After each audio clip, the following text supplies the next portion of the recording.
High Plains Technology says it's time for school. Well, look at the time. It is time for school, and we're graced again with Barclay, Holt, and Katie Shirley this morning. Good morning, guys. Good morning, Brett. Welcome back. Good to be back. Talking about High Plains Technology. Yep. Brett, I wanted to have Barclay on today with me so we could talk about our really exciting and big event that we just had Monday evening, and that was our inaugural Hptc Legacy Award Dinner and Service Recognition. So, Barclay, if you want to just kind of tell us a little bit about it, and we'll just go from there. Something that kind of evolved pretty quickly, and it was sure enough exciting to get everybody back together. But we've always done our service awards banquet during National Board Appreciation Month, which is January, and so we usually do our board meeting and then immediately following that get our 5, 10, 15 multiples of 5-year service people there on staff and reward them, and that's been something historically at High Plains has always done. And we just would get done with the board meeting, go up to 201 A and B upstairs, and we would have that meal and whatnot and do that. But this year we had some money come to us through the Industrial Foundation and kind of catapulted us forward towards a foundation, which we've got going. We've got that through Oklahoma Communities Foundation going, and that took us right to this thought, high time, probably past time of needing to get those original charter board members. We started what we call a legacy award, and it's just people that have given of great service to High Plains, and so we took and got those original charter board members.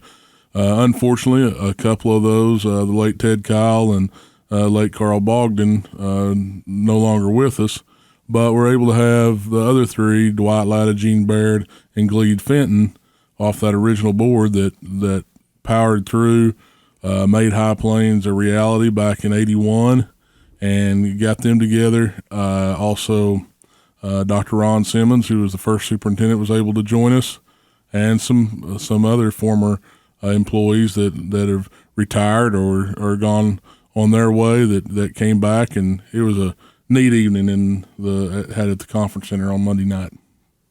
And we also, with each of the honorees, had a couple guest speakers that kind of spoke in regards to their like Jamie Rubel spoke about Ted Kyle and a little bit about his passion for what he was, whenever this initially, when he was meeting with Carl Bogdan and them to plan and prepare and begin the process of bringing to a vote for the Technology Center. What were some of the highlights from the comments that our honorees gave that stuck out in your mind? I think as you mentioned, Jamie Rubel, who is one of Ted's three daughters, Carla Wilson, everybody be familiar with Carla, that works the chamber, is another daughter, and to get them up there and to talk about, I thought very ironic with her dad, a World War II vet,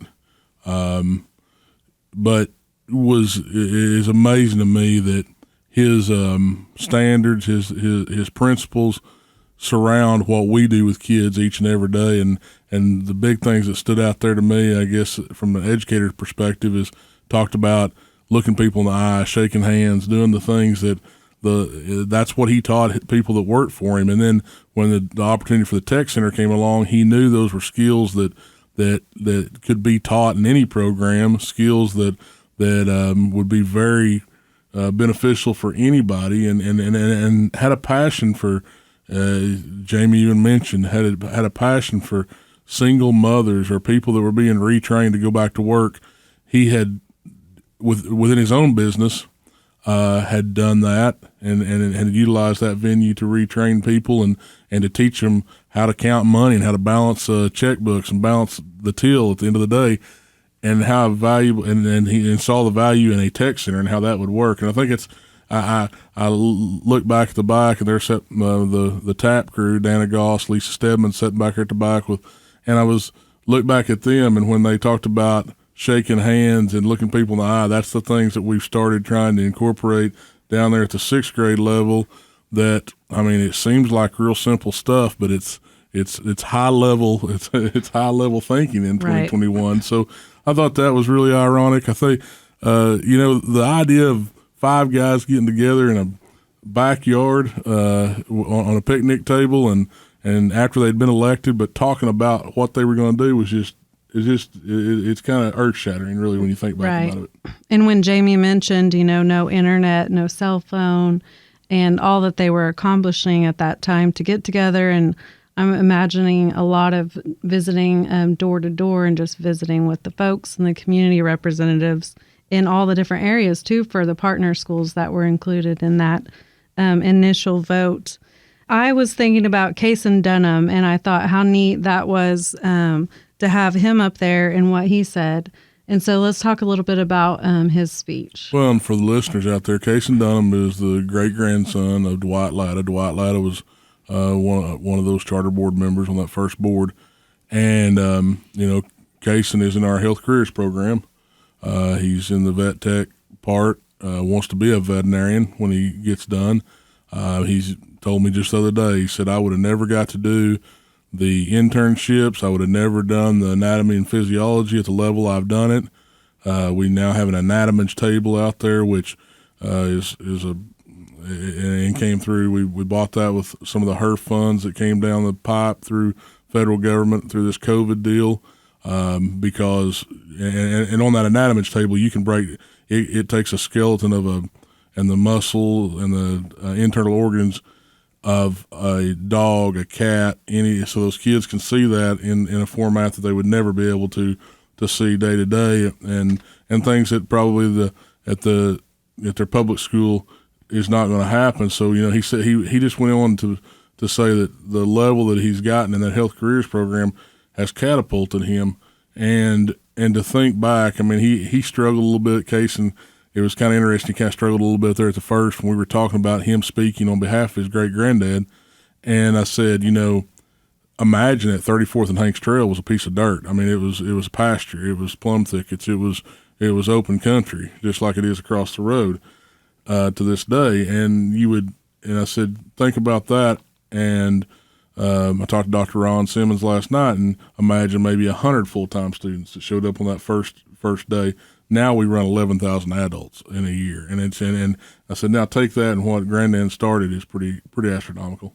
Yes, yeah. I saw Cason this morning for sophomore tours, and he was talking to the students about he starts clinicals, I believe, maybe Monday at Tri-State Veterinarian Clinic. So he's excited about that. Another speaker I loved having up there was Dolores Jones, and so Dolores was there at that time of when this was all beginning, and I loved her story about Dwight Latta and his encouragement for her to come out there and apply and talk to Mr. Simmons to interview and hired on at High Plains. So tell us a little bit about what she shared that you liked. Well, it just I guess within months of me going to work at High Plains 11 years ago, I heard Dolores telling that story about Dwight, and I think the bigger story on that whole deal is the role that all those guys played, and trying to build that structure to start with that would stand the test of time, and has for 40 years. But Dwight told her, said, there's a job over there. You need to go talk to Dr. Ron Simmons. We need somebody to clean that place and take care of it. We're going to build this facility and going forward. And at that time it was downtown, but we're going to need it. We're going to need it clean and all that. And Dolores didn't go visit. A couple of weeks later, Dwight's like, hey, have you talked to him? And she said no, and Dwight said, well, you go there. I can throw coffee for the next hour and a half and do that. And then came back, and Dwight's wife, they needed a resume, and Dwight's wife helped Dolores get a resume put together. And I just think it's so Northwest Oklahoma, and it's so the things that Western Oklahoma, Northwest Oklahoma just still works. And it's old school, but it's still relationships, it's still integrity. It's still doing the right thing. Well, I can tell you guys were looking backwards, but I can tell you those founding people are looking at you guys and being proud too. Look how they're carrying on. Right. So, that was nice to hear from all of them. Be proud of your work. Thank you, Brett. Thank you. And January, like Barclay said, is School Board Recognition Month. So we would like to thank our current board members, which is Gary Stocking, who received his 30-year award last night and also spoke and gave some remarks. So Gary Stocking, Carol Bradley, Jared Drew, Lonnie Baggs, and Eric Simmons. So we want to say thank you to them, and thank you to our charter board members as well again. Well, we hope you all have a good day.